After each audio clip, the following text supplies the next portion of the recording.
Nel giorno del ritorno del terrore in Europa, con un attentato in Germania, indagine antiterrorismo a nord-est, scoperto dalla polizia di Trieste un minorenne italiano di origine algerina e secondo gli inquirenti pronto ad un attentato a scuola. Allerta bombe in piazza San Marco per un termos abbandonato all'area evacuata dai vigili del fuoco e degli artificieri in mattinata, l'oggetto fatto esplodere per precauzione.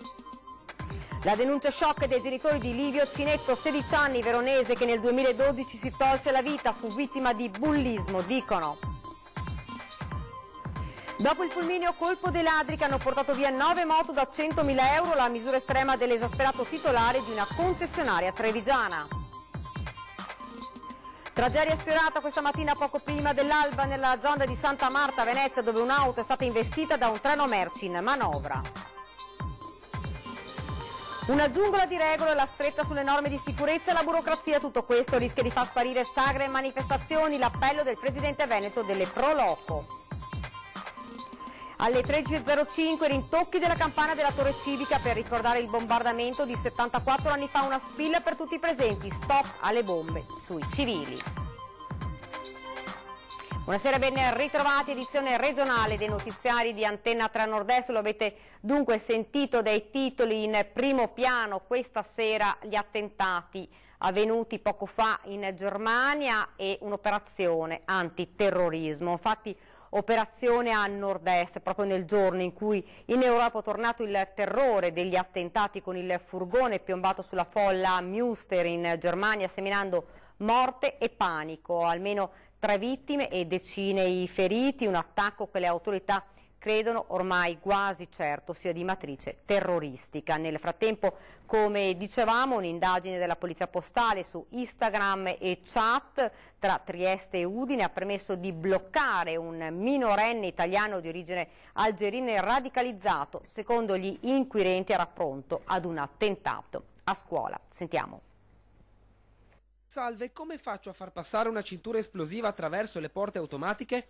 Questa è soltanto una delle frasi scoperte dalla Polizia di Stato all'interno di chat private e gruppi chiusi di propaganda a favore dell'ISIS tramite l'applicazione di messaggistica istantanea Telegram sul canale denominato Chi la fa News Italia. Gli agenti delle forze dell'ordine, attraverso una serrata e complessa attività tecnico-investigativa avviata nel dicembre del 2016 dai militari di Trieste e Udine, in stretto raccordo operativo con i poliziotti delle Digos del capoluogo giuliano e di Udine, coordinati dalla Procura per i minori di Trieste, hanno individuato la presenza di un italiano minorenne di origine algerina all'interno di una rete di cyberterrorismo. Secondo gli investigatori, il minorenne sarebbe stato pronto a realizzare un dispositivo rudimentale per compiere un'azione nella scuola da lui frequentata. Grazie ai servizi di pedinamento, in collaborazione con le Digos territoriali, è stato sottoposto a controllo lo zaino del ragazzo, dove sono stati trovati diversi documenti manoscritti in lingua araba, ingente materiale informatico e una bandiera dell'ISIS realizzata manualmente dallo stesso giovane. Il ragazzo istigava altri utenti a commettere delitti di terrorismo e contro l'umanità. Il puntuale intervento della Procura dei minori e della Polizia di Stato ha consentito di superare la mera fase accertativa della responsabilità penale del minore e soprattutto, grazie agli strumenti messi a disposizione dell'ordinamento, l'avvio di un delicato percorso di recupero e deradicalizzazione reso possibile dallo scollegamento del giovane dalla rete del cosiddetto cyber jihad.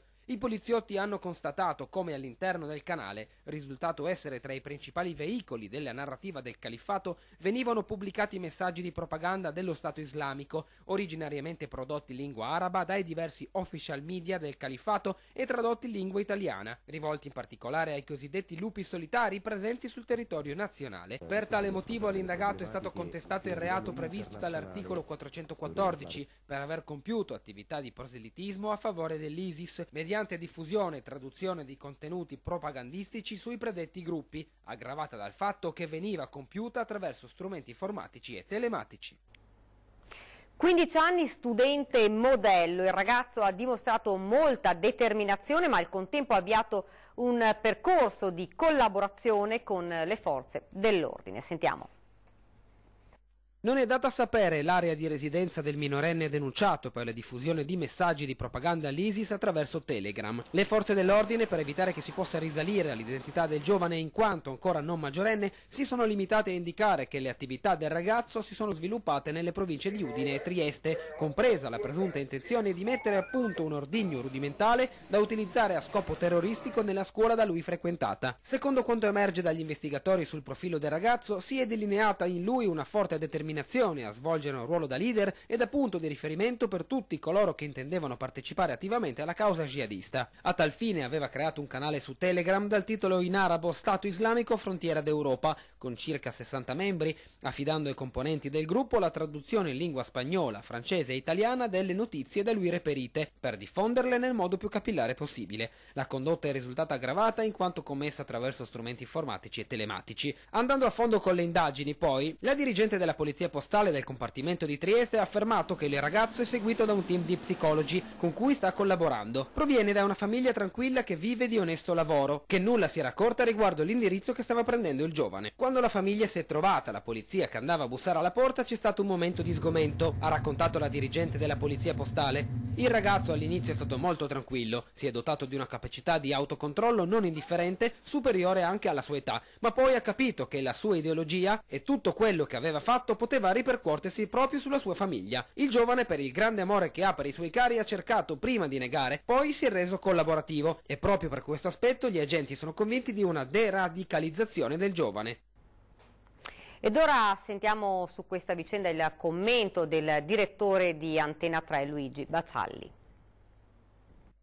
Si sente spesso dire come mai in Italia non ci sono stati ancora attentati gravi come quelli compiuti in Francia, in Inghilterra, in Germania. Come mai?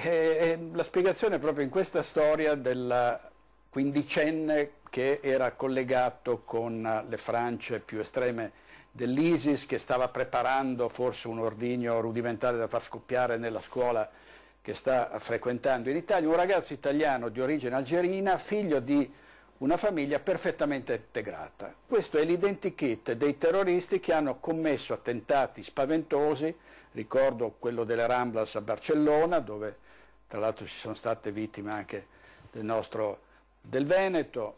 Hanno compiuto attentati questi ragazzi di seconda, terza generazione, figli di queste famiglie apparentemente integrate o forse integrate, ma che hanno allevato dei ragazzi nelle banlieue di Parigi oppure nelle periferie delle città tedesche, che sono cresciuti con una rabbia che poi sfogano assecondando i voleri del califfato. Sono militari dell'ISIS in pratica, in fieri, in pectore, vogliono diventarlo se non lo sono ancora e si vogliono vendicare di un Occidente che detestano perché li ha lasciati indietro, perché li emargina secondo loro, perché non li asseconda. Ecco, questo è il grosso rischio, allevare altri piccoli terroristi come quello che è stato fortunatamente fermato a Trieste.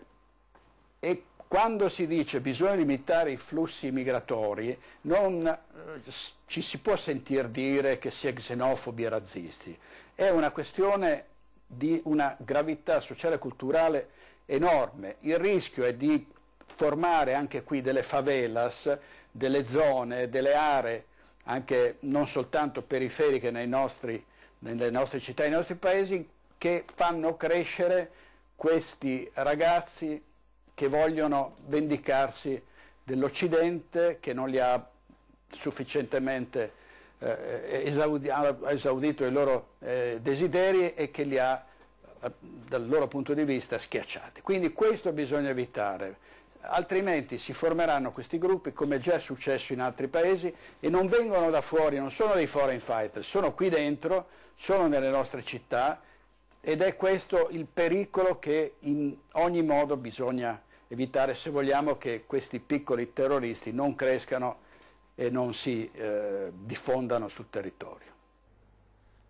Ringraziamo il direttore Luigi Bacialli. Intanto l'allerta sicurezza nelle grandi città come Venezia resta alta. Questa mattina un termos abbandonato in piazza San Marco ha fatto temere si potesse trattare di un ordigno rudimentale. Immediata la chiamata ai vigili del fuoco, intervenuti con 2 squadre, tra cui gli specialisti del nucleare biologico, chimico, radiologico. Ai pompieri è aspettato mettere in pratica la procedura di rito, evacuando l'area interessata e cingendola con il nastro bianco-rosso per interdire il passaggio di residenti e turisti in attesa dell'intervento degli artificieri che hanno fatto esplodere il termos che non conteneva bombe. Le operazioni sono terminate alle 13.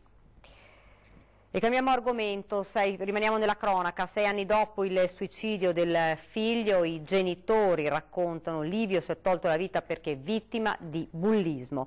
Livio Cinetto si tolse la vita all'età di 16 anni nel 2012 senza che il tragico gesto fosse preceduto da chiari segnali d'allarme. Ma la mamma Roberta e il papà Stefano non sono mai riusciti a togliersi quel sospetto terribile, cioè che il figlio Livio avesse deciso di farla finita perché a scuola era stato preso di mira dai bulli. Sospetto, dicono, avvallato anche da un video che mostrerebbe il ragazzo venire schiaffeggiato dai compagni di classe, e se lo diciamo solo oggi, confessano con amarezza i genitori di Livio, è per fare luce su un problema, il bullismo, di cui si parla ancora troppo poco.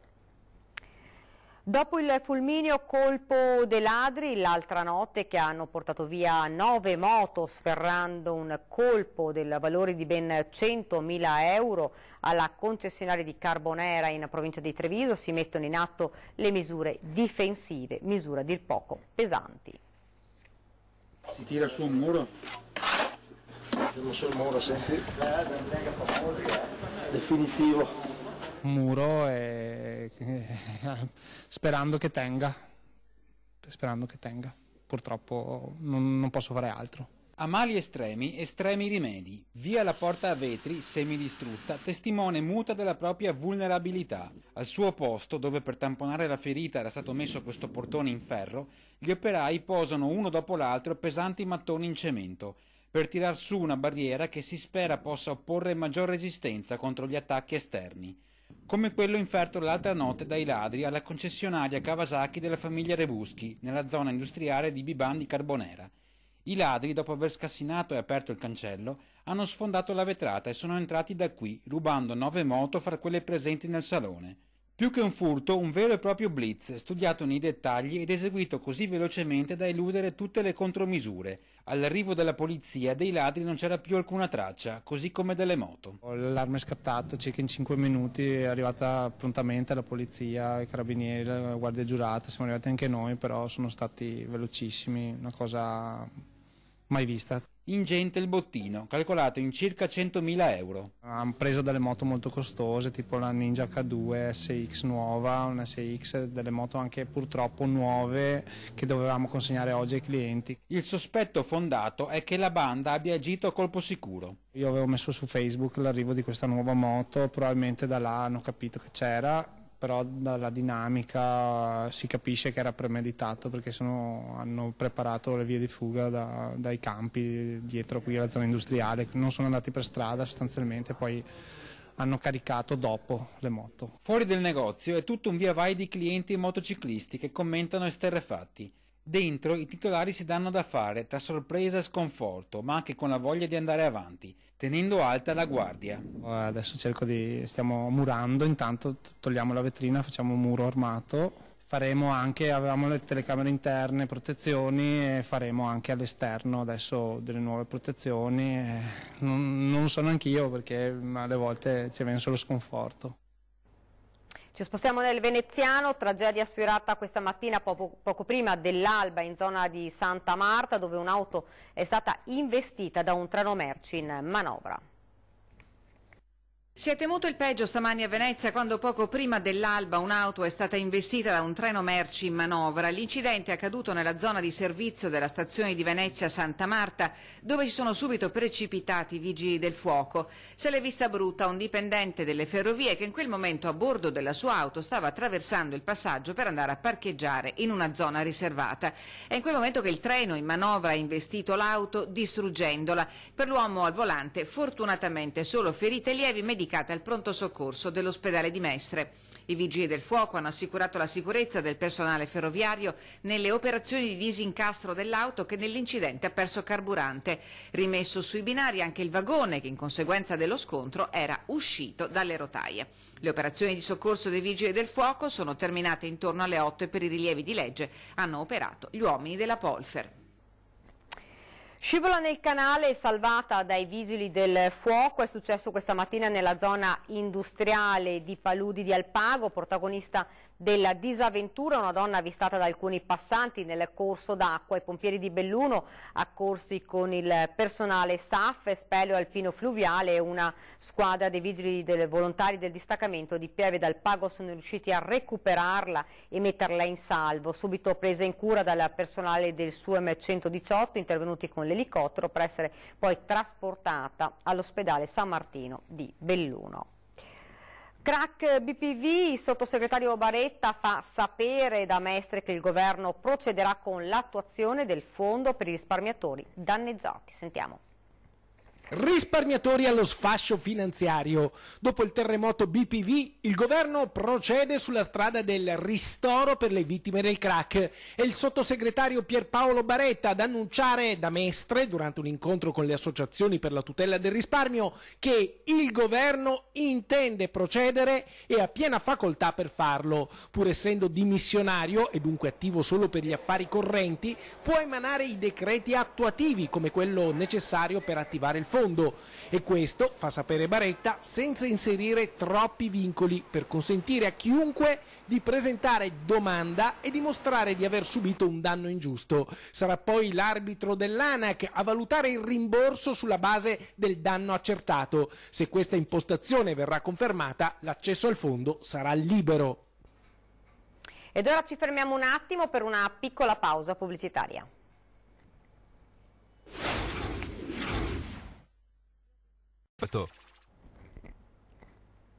Rieccoci nuovamente in studio con l'edizione regionale dei nostri notiziari. Disposizioni poco chiare, una burocrazia farraginosa, un testo unico che risale al 1936. Tutto questo rischia di far sparire le pro loco. L'appello di Giovanni Folladoro, presidente dell'UNPLI: abbiamo bisogno di una nuova legge, nuova ad hoc per le manifestazioni temporanee.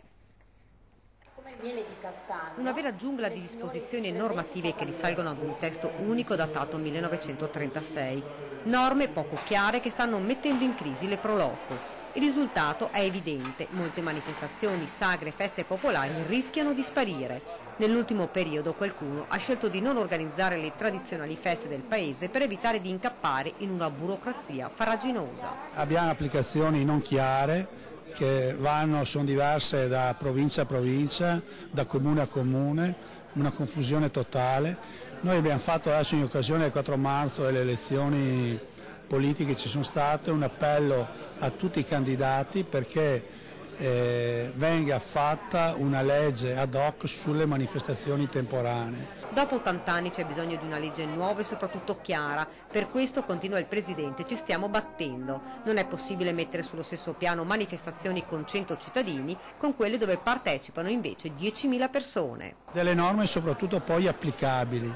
È inutile fare, che è un vezzo tutto italiano, fare delle norme che poi sulla carta possono andare bene e sono inapplicabili, poi non le applica nessuno e sono problemi per tutti. L'UNPLI è impegnato in un tavolo a livello regionale con prefettura, ANCI, Vigili del Fuoco e le ASL per trovare delle soluzioni. Va trovato un accordo con quelli che sono gli organi amministrativi del comune, visti quali sono i problemi e risolti caso per caso. Noi ci stiamo impegnando a questo e stiamo supportando le nostre pro loco su questo. Le manifestazioni e le sagre sono la nostra tradizione, cultura, termina e vanno valorizzate.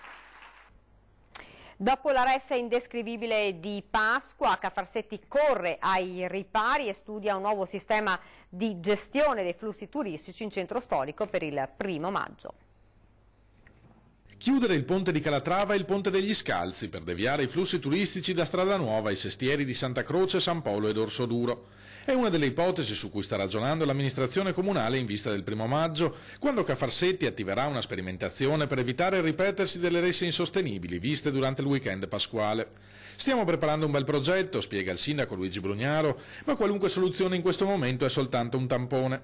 Per risolvere davvero un problema ormai fuori controllo occorre un intervento legislativo del Parlamento. La legge speciale da rivedere per dare appunto maggiori poteri anche di gestione del territorio, in questo caso di poter chiudere l'accesso alla città a chi non ha una prenotazione, non ha un alloggio, appunto non ci vive, non ci lavora ovviamente, e soltanto in qualche giorno a bollino nero dell'anno, che ovviamente con un sistema di comunicazione viene in qualche modo già reso pubblico e avvisato la popolazione, in maniera tale che non ci troviamo a impedire alla gente che vive nel centro storico proprio di uscire di casa, insomma, come è successo a Pasqua.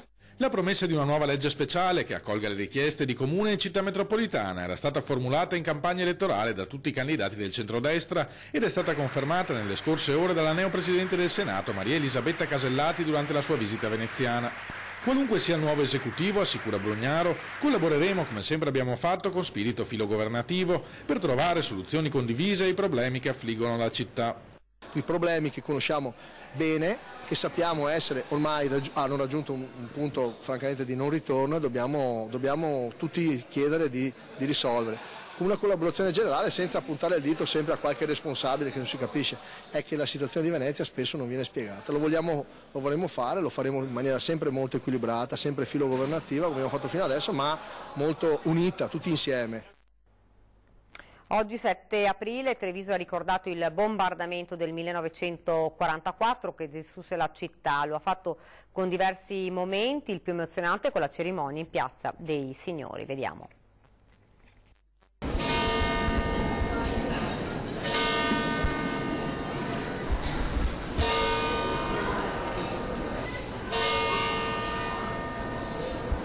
13.05, in Piazza dei Signori tutto si ferma, risuonano solo i rintocchi della campana della torre civica per 7 minuti, tanto è durato il bombardamento sulla città il 7 aprile del 1944. Era il venerdì santo quando Treviso si ritrovò nell'incubo della distruzione, 1600 vittime, oltre 100 i bambini rimasti sotto le macerie. Treviso ricorda quel giorno anche quest'anno e lo fa attraverso le spille volute dall'Associazione Nazionale Vittime Civili di Guerra. Presenti in piazza le autorità, ma anche tante famiglie con bambini attenti durante la lettura delle testimonianze dei superstiti. Quel 7 aprile è arrivato come una furia, non ce l'aspettavamo. Ci avevano insegnato a mettere tra i denti un libro in caso di bombardamento, per evitare che il rumore e lo spostamento d'aria distruggessero i timpani delle orecchie e facessero incastrare i denti tra loro. Fuori, la scena che ci aspettava somigliava a quella di una bolgia dell'inferno dantesco, secondo le rappresentazioni più trucide. Il sole oscurato da nuvole spesse di polvere irritante, voragini provocate dalle bombe cadute a grappolo nel cortile di casa, grida e pianti, insieme disperati e liberatori. Il sole che viene offuscato da una nube nera, tutto che si fa all'improvviso buio e poi le macerie, le urla di terrore e di dolore. Questo ricorda Giorgio Fanti, classe 1924. Abitava in piazza San Vito con i genitori e altri 2 fratelli, tutti sopravvissuti all'inferno delle bombe. Siamo sempre andati in terrazza per vedere gli aerei passare, ma quel giorno invece ci hanno mandato le pillole e le viste proprio, è tutto il cielo scuro e io e mio fratello di corsa siamo andati giù per le scale di casa per andare fuori. Una mattina ricca di emozioni, fatte di parole, di sguardi di chi quel 7 aprile di 74 anni fa c'era, e poi l'emozione della musica degli studenti della scuola Stefanini.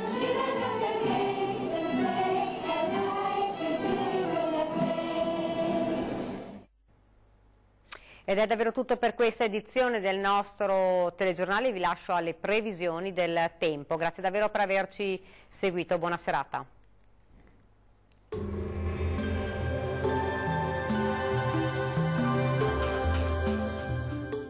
Termoidraulica Susin. Se compri una caldaia, in omaggio il condizionatore. Termoidraulica Susin a 0 branco. Ben ritrovati al meteo. Sarà una domenica asciutta e stabile ovunque, tuttavia il tempo inizia lentamente a cambiare con l'arrivo di più nubi entro la serata.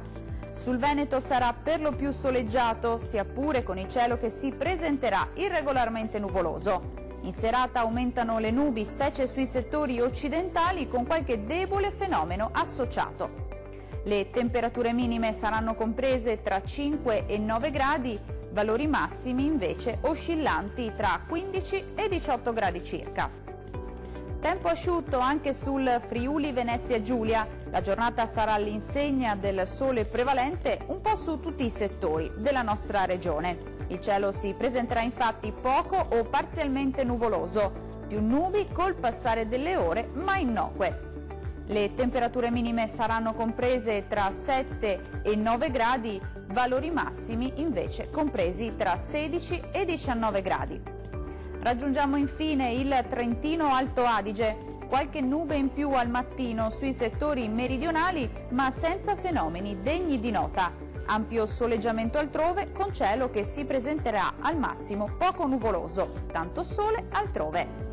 Le temperature minime saranno comprese tra 9 e 11 gradi, valori massimi invece oscillanti tra 18 e 19 gradi circa. Dal meteo di Antenna 3 per ora è tutto, arrivederci!